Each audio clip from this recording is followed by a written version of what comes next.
Sejam bem-vindos a mais uma aula de histologia e biologia celular.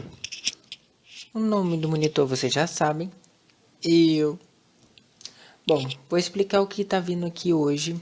Hoje a gente vai conversar sobre tecidos ósseos e os seus componentes. E queria dar um adendo sobre a aula da semana passada que você não assistiu, assista, que a gente está falando sobre alguns tipos de tecido. É muito importante também. Show? É só apontar a câmera ou tirar um print dessa tela e cortar e ler esse QR Code que você vai ser direcionado diretamente para aquela aula, na qual a gente conversava também sobre tecidos. Bom, só um adendo rápido aqui. Tecido ósseo é esquelético formado por osso e tecido conectivo mineralizado. O que ele quer dizer com mineralizado? Contendo muito minério, que ele é muito duro. Show? As células formadoras dos ossos são denominadas osteoblastos.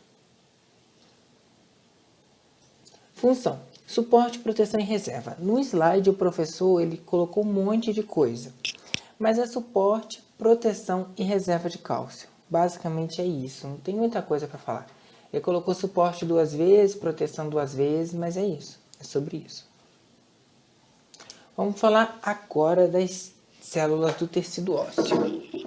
Esse daqui, vocês estão vendo aqui na tela, deixa eu só pegar a caneta, é um osteócito. Aqui na imagem nós temos dois tipos, né? Um osteoclasto e um osteócito. Um osteócito está aqui, é onde está apontando essa setinha, tá vendo? Ele é uma célula mais achatadinha e tem um núcleo mais próximo, porém não deixa de ser arredondada e também dispersa. Você vê que tem várias aqui, mas não tem nenhuma coladinha uma na outra, né? Isso é um osteócito, tá bom? Eles são aprisionados em lacunas e ele entra em contato com outros canalículos de outro osteócito, fazendo a junção comunicante que vai ajudar a compartilhar os nutrientes. Porque o osteócito, na verdade, ele fica preso. Então, para ele chegar a comunicar com outro osteócito, vai ter tipo uns irradiamentos, uns negocinhos que vai ligar ele, tipo, nesse daqui, aí vai ligar nele nesse daqui, e aí eles vão compartilhando componentes que vão mantendo eles vivos entre si. E o nome disso é junção comunicante. Show? Acho que aqui tem como você dar uma olhada. Olha aqui. Aqui tem, ó. Aqui tem uma junção. Deixa eu ver se eu acho alguma outra. É difícil ver no de verdade, no desenho é mais fácil. Eles são essenciais para manter a matriz mineralizadas. E quando eles morrem, eles são reabsorvidos por essa matriz. Show? Aqui tem um osteoclasto, a gente vai falar no próximo agora. Osteoblastos. Então, o osteócito é uma célula formadora dos ossos, tá? Elas são presas em lacunas e elas se comunicam entre si por canalículos, formando as junções comunicantes. Já os osteoblastos, eles são bem unidos. Eu gostei dessa foto que ela tem até um exemplo. De baixo a gente tem um osteócito que eu acabei de falar para vocês. Olha como é que eles são bem separados. E precisa de comunicação para poder se juntar, para poder comunicar um com os outros, para poder falar, trocar ideia. Na verdade, componentes, né? Para que eles possam se manter vivos. O osteoblasto, ele tem uma característica muito tipo, é igual um tecido normal. Você vê que é um do lado do outro, daria até para a gente classificar. Então, se fosse um tecido, a gente poderia falar que ele é uma célula cuboide, que só tem então epitélio simples cuboide, né? Ele tem esse aspecto. E ele é muito importante porque é através dele que vai ter a síntese de componentes da matriz óssea, que é colágeno, peptidoglicana, glicoproteínas, é o osteoblasto que vai fazer a síntese disso. Show?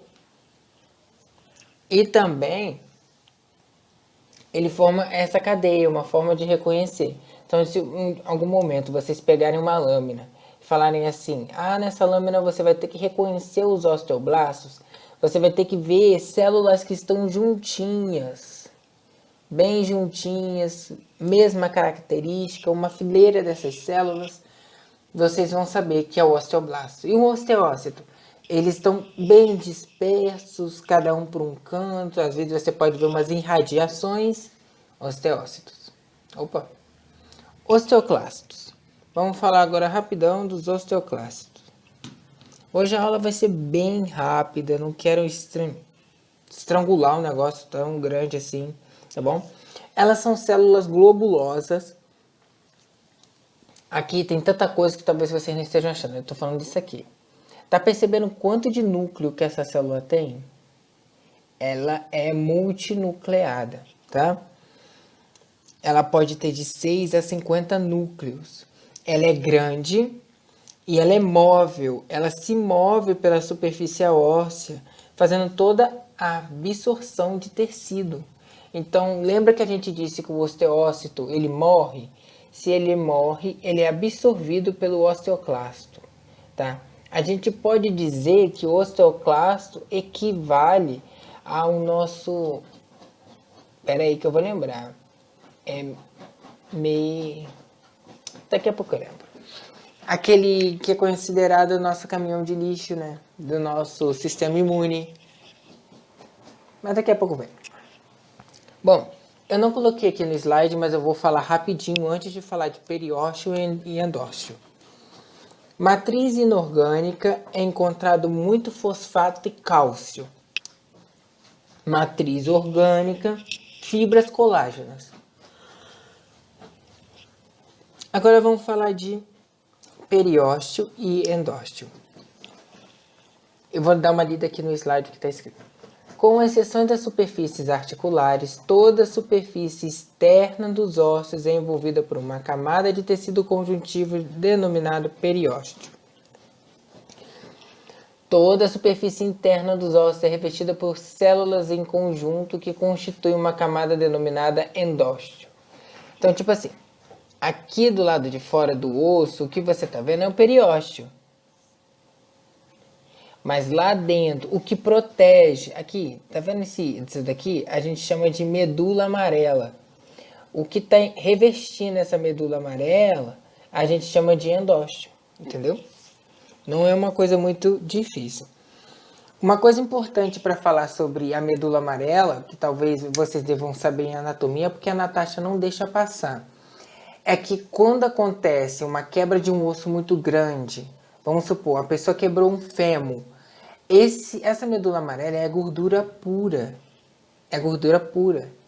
Se isso não for reabsorvido pelo organismo, ela pode acabar chegando na corrente sanguínea, ser absorvida na corrente sanguínea, depois chegar ao pulmão e tamponar o pulmão e a pessoa morre, sufocada, porque quebrou um fêmur. Entendeu? Então é muito importante quando acontece isso, perceber através de exames, essas coisas, para poder que a pessoa não morra de uma coisa completamente diferente. Porque a gente está falando aqui de osso quebrado e a pessoa morreu de sufocamento por osso quebrado, entendeu? Então, a Natasha deve ter explicado melhor para vocês. A função do periósteo e do endósteo é nutrir o tecido ósseo pelos canais de Volkmann, que eu vou explicar daqui a pouco, e servir como fonte de osteoblastos para o crescimento. Eu vou voltar lá rapidão. O osteoblasto, ele é a célula mais importante daqui, porque ele é como se fosse uma célula que produz outras células. É célula que produz, ajuda o crescimento do osso, entendeu? Então o osteoblasto é muito importante. Vamos falar de sistema de Havers. Nossa, tem um monte de coisa aqui. Vamos conversar. A gente tem as células. que estão aprisionadas. Para elas conversarem, elas precisam de canalículos. E aí, esses canalículos se juntam. Show? E aí, eles formam esse intervalo aqui, entre uma célula e outra, que a gente chama de lamelas. Lamelas.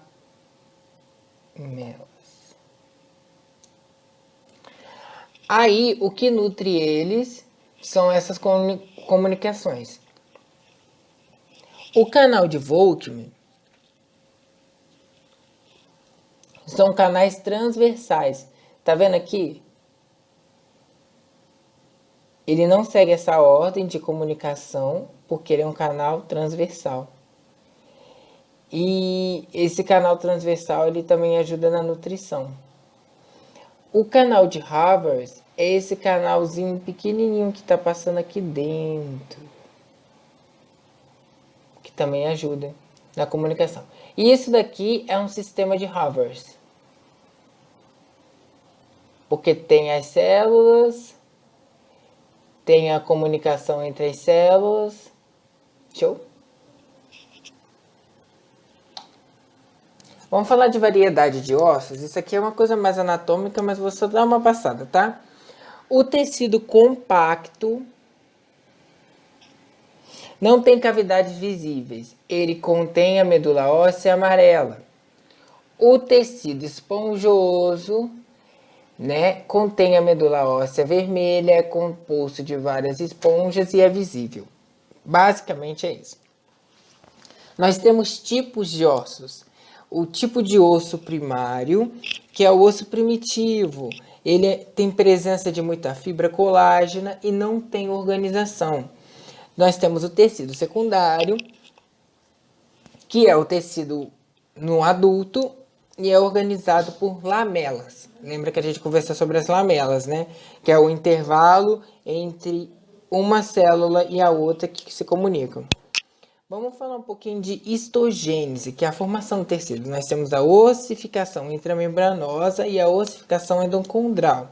Eu coloquei no PDF de vocês, vocês podem dar uma lida e me perguntar qualquer coisa se tiverem alguma dúvida. Mas não está muito difícil.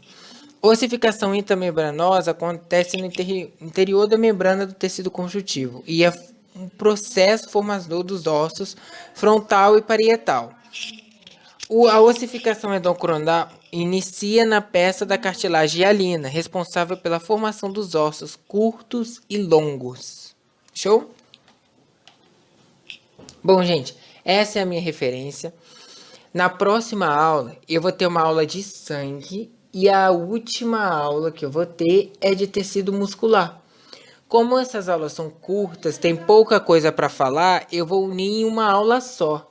E eu vou pôr um QR Code no final com dúvidas e perguntas de todas as outras aulas. Desde a nossa primeira aula até a aula de tecido muscular. Então vai ser bem grande. Eu queria que vocês respondessem, que é bom que a gente teste o conhecimento de vocês nesse período. Show? Bom, gente, é sobre isso, é tudo isso. Vocês têm meu e-mail, vocês têm meu WhatsApp, vocês têm meu Instagram e é isso, tá? Qualquer dúvida, me chamem.